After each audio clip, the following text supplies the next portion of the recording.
কিরে এই এত হইচই কিসে দে? ওই না তো স্যার। শোন, আজকে কিন্তু খুবই কঠিন আইকিউ ক্লাস। সবাই রেডি তো? খুবই কঠিন স্যার। তাহলে আমি আগে থেকেই ফেল কর। দুষ্টামো করিস না, আমি জানিস না আমি ইয়ার কি পছন্দ করি না। স্যার আমরা কেউই পছন্দ করি না স্যার। ঠিক আছে, প্রথম প্রশ্নে যাচ্ছি। আচ্ছা ধরো, একটা ঘরের দুইটা দরজা, একটা সত্য বলে আর একটা সবসময় মিথ্যা বলে। প্রশ্নটা হচ্ছে, সঠিক দরজা কোনটা তুমি কিভাবে বুঝে নেবে? আর আগে আমি দরজাটাতে কয়েন ছুঁড়ে মারবো স্যার। এই তুই উঠে আয় তো, তোর কানের গোড়া আমি লাল করে দেবো। আমি প্রথম থেকেই বলছি আমি ইয়ার কি পছন্দ করি না, তাও বিশ্বাস হচ্ছে না। না তুই উঠে আয়। এই তুই বলতো। আর আমি প্রথমে একজনকে জিজ্ঞাসা করব কোন দরজাটা মিথ্যা কথা বলে। আমি তার উল্টো দিকে যাব স্যার। আহ, তোদের মাথায় কিচ্ছু নেই রে, কোনো চালাকিই ধরতে পারিস না। তাহলে শোন, ভালো করে শোন। মিথ্যা আর সত্য দুটোকেই ধরতে হবে। বুঝতে পেরেছি স্যার। আমার লাইফেও দুটো দরজা, একটা পড়া একটা ঘুম। আমি সবসময় ঘুমটাকে সিলেক্ট করি স্যার। ঘুমকেই সিলেক্ট করিস না? তাহলে উঠে এত, উঠে এত বাবা, দেখি তোর কানটা লাল কিনা। কানটা লাল করে তোকে ঘুম থেকে তুলে দিই। এই তুই বলতো, কোন জিনিস সব সময় পড়ে কিন্তু ভাঙে না? এটা আর কি হবে স্যার? এটা হবে আমার রেজাল্ট। আহ, এত দুষ্টুমো করলে তোদের ক্লাস আর করা যাবে না রে। আমি আর আসবো না। না স্যার, এই কথা বলবেন না স্যার। আপনি আমাদের সবচেয়ে প্রিয় স্যার। আপনার ক্লাসের জন্য আমরা সবাই বসে থাকি। আপনি না আসলে আমরা এতিম স্যার। এই কথা বলবেন না স্যার। এই তুই বল, কোন জিনিস সবসময় পড়ে কিন্তু ভাঙে না?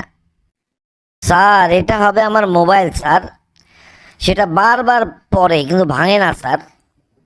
না, তোরা আমাকে খুবই বিরক্ত করে ফেলেছিস। তোরা না পারলে বলবি যে স্যার পারবো না, কিন্তু এইভাবে যদি ক্লাসে ডিস্টার্ব করিস তাহলে তো মুশকিল রে। তাহলে শোন, এটা হবে বৃষ্টি। পরে কিন্তু কখনোই ভাঙে না। বৃষ্টি হলে কিন্তু ক্লাস বন্ধ হওয়া উচিত স্যার। হেড স্যারকে তোদের সম্বন্ধে কমপ্লেন দেওয়া ছাড়া আর কোনো গতি নেই। বৃষ্টি হলে ক্লাস বন্ধ হওয়া উচিত না। দেবো একটা, বস।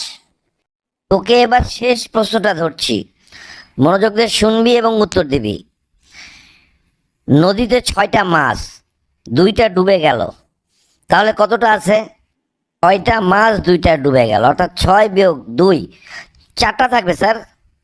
তোর কাল্লা থাকবে, কাল্লা, 4টা না। কোনো প্রশ্নেরই উত্তর দিতে পারে না। তোর উত্তর সম্পূর্ণই ভুল। এই রফিক তুই বলতো কয়টা থাকবে? 6টাই থাকবে স্যার, কারণ মাছ তো আর ডোবে না, কাজে 6টাই থাকবে স্যার।